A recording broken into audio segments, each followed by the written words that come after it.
Hello friends, today we're going to solve and explain three internal medicines from USMLE Step 2. Let's start with the first one. A 36-year-old woman comes to the office for evaluation of fatigue and generalized weakness for the past several weeks. She has had no appetite or weight changes, heat or cold intolerance, nausea or vomiting, or constipation. The patient's medical and family history are remarkable. Temperature is 36.7, blood pressure is 120/70, pulse is 76, and respirations are 14 per minute. Physical examination shows normal heart and lung sounds, and a remarkable abdominal examination and no focal neurologic deficit.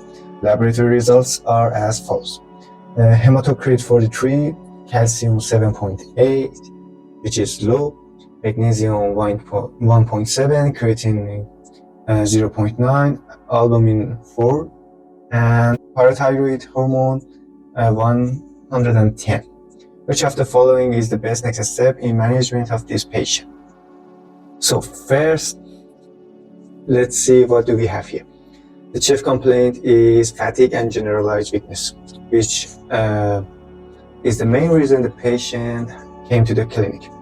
Physical examination is unremarkable, everything looks good.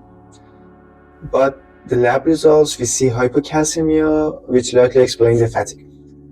And here's the normal ranges, and we see a high PTH, normal albumin, normal creatinine, which shows the kidneys are going well.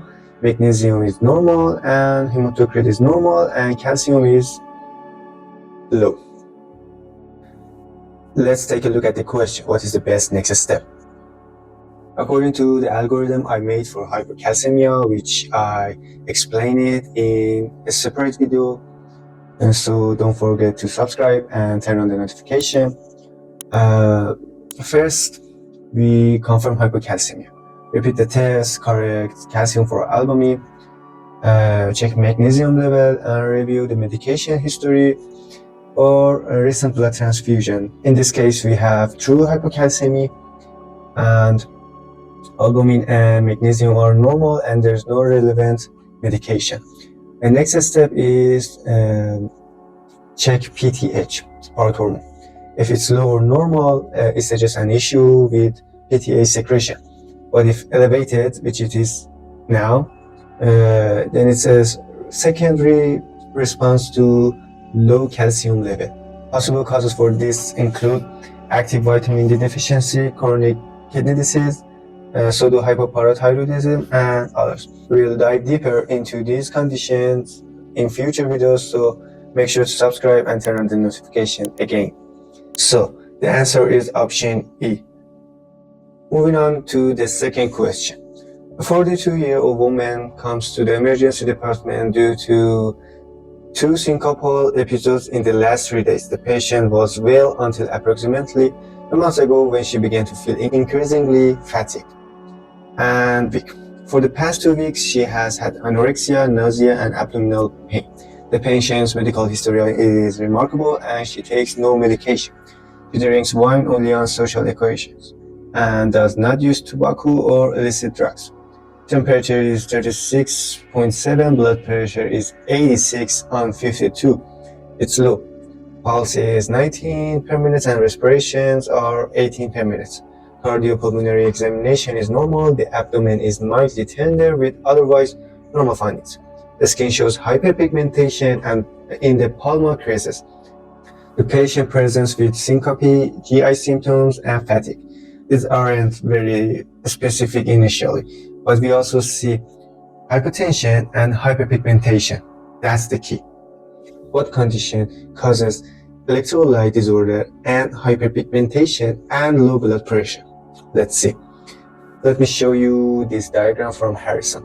The pituitary adrenal axis. You'll notice ACTH, or adrenocorticotropic hormone, that stimulates the adrenal glands. ACTH comes from a larger peptide called POMC, or poroopiomelanocortin, which also gives rise to MSH, or melanocyte stimulating hormone. So when the ACTH is elevated, MSH rises too. causing hyperpigmentation. This clearly points to the primary adrenal insufficiency, also known as Addison's disease. The low blood pressure is due to low cortisol, and since the adrenal glands are failing, aldosterone is also low, which leads to sodium loss and potassium retention. Therefore, the most likely electrolyte abnormality is hyperkalemia. Correct answer is option B, hyperkalemia. Last question for today. A 55-year-old Caucasian male presents to the office for a routine checkup. He has no present complaints. His past medical history is significant for a long history of hypertension. He does not smoke or consume alcohol. His current medications are enalapril and hydrochlorothiazide. His blood pressure is 140/90 and heart rate is 18. Physical examination reveals a moderately overweight. BMI is 27 with a waist circumference of 41 inches. The laboratory studies show FVS 112, total cholesterol 220, LDL cholesterol 140, triglycerides 240. Which of the following is the most important pathogenic factor for the patient's condition? So, this one is about metabolic syndrome. Based on Harrison, the criteria include these: central obesity, elevated triglyceride, low HDL, hypertension, elevated fasting glucose. The condition underlying all of these is insulin resistance. So the correct answer is option C, insulin resistance. Thanks for watching. Don't forget to hit the like button and subscribe. See you in the next video.